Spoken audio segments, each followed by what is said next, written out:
En ek sit daar in my stilte tyd en ek dink, Here, U is die Almagtige. As die Bybel oor U praat, Here, praat dit van 'n ou waar daar vuur uit sy oë uitkom, waar 2 snydende swaard uit sy mond uit is. Hierdie ridder wat op sy heup staan, die koning van die konings. En tog as ons die woord lees, sê hy weet presies hoeveel hare daar op jou kop is. Hy het hulle genommer.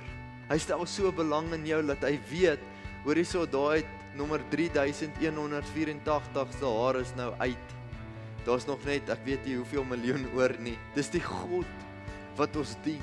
En ek wonder, voordat ek gebore was, of God nie daar gesit het met 'n plan en my lewe ingekleer het en versier het en gesê het, ek wil vir Franco die beste gee. Ek gaan hierdie ma en pa laat by mekaar uitkom, hierdie man en vrou. Ek gaan hom skep en ek gaan maak dat hy nie verskriklik lank is nie. En ek gaan maak dat hy so bietjie weird het en so bietjie bakore en op die 9de Februarie 'n blou oog gaan hê hier by die kerk terwyl hy preek. Ek wonder of die Here sulke planne vir ons uitgeskryf het voordat ons gebore het. 'n Legkaart van ons lewe en dan die dag wat ons hier op aarde verskyn het.